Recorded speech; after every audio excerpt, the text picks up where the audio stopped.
Today's blog, we're going to check out something different. We're going to check out a video game today, and it's called Milling Machine Simulator. So main interface menu here, and we've got options for play, tutorial settings, and exit. Now, I'm a professional machinist, right? Been doing this for decades. I don't need a tutorial on how to machine.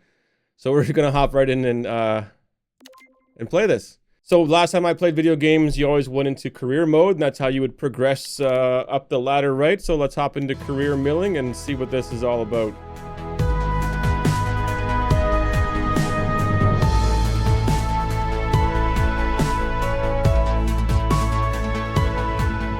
Okay, so this reminds me a lot of, so when I used to play video games way back in the day, I used to play the old Tiger Woods golf game. This reminds me of the intro in Tiger Woods. Not a bad looking machine, I guess. Got paint in here for some reason. I guess that means we're using paint to hide all the mistakes we make on our parts. Okay, so here we are, career milling. We're in step one here, the irregular cube. This thing's spinning around, just looks like a block, and there's, once it spins around here, there's a little pattern in the one side. Okay, we're on step one. Looks like we need to mill a block 85 by 80 by 70. Easy enough, right? Let's go see what we can do here. Okay, so here's our machine. This is all doing things on its own right now. Oh, the vise is opening and something's being created and positioned. Okay, so it threw the block in the vise there. There's this gnomon triad looking thing. And I'm sure we can rotate or move if needed, but I think what we just need to do is close our vise. And looks like our vise here is red, and we can click on close. Okay, perfect. Let's get the I went through a quick, I'll admit, I went through the tutorial just so I could figure out what buttons were what. And there is a measure function here, and with that measure, if I click on the bottom face of this part there, and then click on the top face. Oh, I gotta turn measure outside. Yeah, I want to measure outside. So one thing I wish that worked on this is I wish the so I have a space mouse. I wish the space mouse worked in this. There's that. So there we can see the overall height is, there we go, 82 and a half.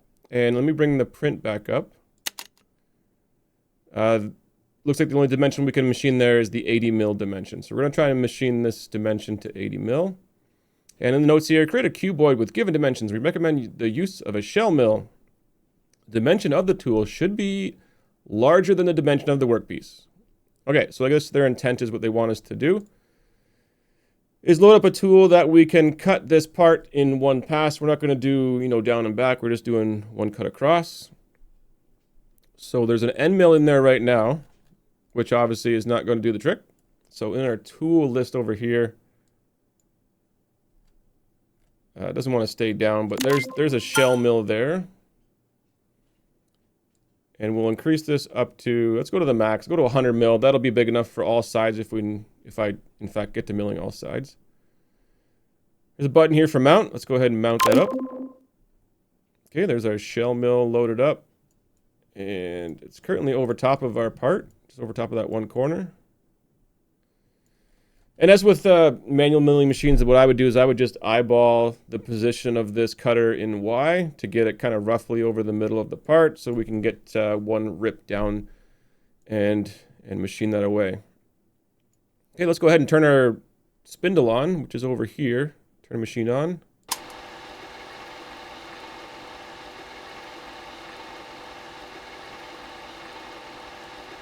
Okay, let's turn the machine off. And it looks like we've done, I'm saying I have done some damage to the part here. I guess that's a crash.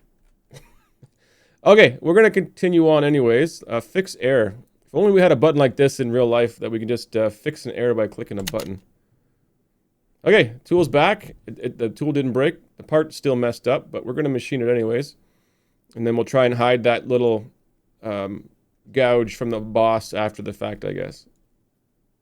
Okay, so let's okay, so there's why the tool fell out. Up at the top here, the mill, the holder, or whatever, it's still red. I need to close it, not open it. close it. Experienced professional machinist here. Okay, right, here we go. Okay, let's turn the machine back on. We're gonna move this. So this is the vice movement. We're gonna go up into machine movement. We're gonna move in Y. And we're just gonna eyeball this to about the middle.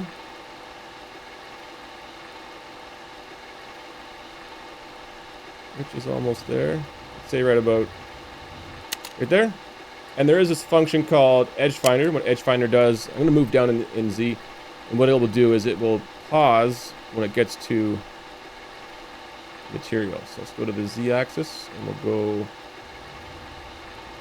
down. So green arrow is pointing down. Is that actually moving down? It's moving up. Okay, so the red arrow pointing up is going to move down. Notice the current position number here is increasing in positive as the table comes up. That'll be important later. So we'll go up, Edge Finder's enabled, so basically when this touches work, it stops moving. It's kind of like using that piece of paper feeler gauge on the manual machines to pick up the top of a workpiece. I think that's what the Edge Finder button does there for us. Okay, then let's use our X-axis direction, and I'm going to feed off the part. And what most new machinists will do is they'll be like, oh, the part measures 82.5. I want it to be 80. I'm going to go down 2.5 mil and take a cut and I'll be good, right? Experienced machinists, we know, of course not. You'll always cut it wrong. So we're going to take about half of that, take the cut, remeasure, and then move down the rest and finish cut. So we want to take 2.5 mil off. Half of that's 1.25 mil. I'm currently at a position of 71.18. This is getting kind of boring. There must be a way that you can zero out like incremental on a CNC machine, but I haven't found the way to do that. So I'm just going to go the old school way of the position I'm at 71.18. And remember, we were going down and the number is getting bigger, so I'm going to add to this half of the amount of material I want to take off. 1.25 equals 72.43. Over here, I'm going to enter in 72.43. So with this move to position turned on, I can just go down and it will stop at 72.43. I'm in the wrong axis. Professional machinist here. We want to move the Z axis down. We're currently at 33.44. So I'm going to click both the C and CE because nobody knows what C or CE does on a calculator. You always just click both. 33.44, and we're adding 1.25 to that. 34.69. Button 34.69. Okay, now we're good to make the cut across. We're gonna go real fast. Look at that chips flying. Looks like real.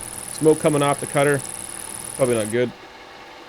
Sparks flying. Looks like I disengaged feed there for some reason.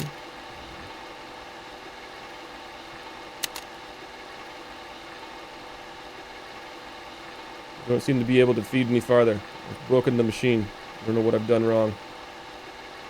This thing's all red and bubbly.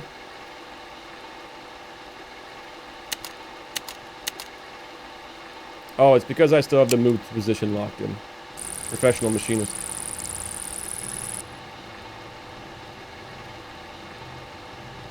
Okay, so with that cut done, we should be able to update our measurement here by clicking on that top face again. So now we're at 81.13, so which obviously we've got to take off 1.13 more. Put that calculator back over here. We're at 34.69. And I can't work the calculator. 34.69, and we're adding 1.13. 35.82 is what we're after. So let's update this, 35.82. Move down, and there you can see the position, and then we're going to feed back across in X. Oh, other way. I think there is a button turn coolant on that. Probably would have reduced the amount of sparks and smoke we got coming out, but hey, professional machinist. Okay, so that's done. We can click on that face again, and I'm bang on 80 mil, so 2 cuts. Okay, I'm not going to go through and machine the other 2 sides here in the video. You know, this is probably lots of fun to play, but it's probably not lots of fun to watch someone play it. So I'm just going to turn the machine off here. And I think there's a way that I can view the part. Let's go to exit. Do you want to save? Yes, I want to save my part. And when we come back to this menu, I think it's going to give us a grade on how well we did getting our part to match the print. So there's a score. It's going to do a score up for me here and see how close to 100% I got. Obviously, I only machined one side, so I shouldn't be getting too high of a score here. Okay, so I got 44.78%. That's pretty good considering we had a little bit of a small nick come out of the part when the cutter flew out, but I guess that's okay. So that, in short, is the milling machine simulator, and here it is over in Steam. So Steam is if you don't know, it's a place where you can buy games. There, if you do a search for milling machine simulator, you'll find it there. So currently today, it's priced at $22.79 Canadian. And there's also this bundle which includes the lathe machine simulator. Maybe next time I'll try my luck at cutting something on the lathe with this thing.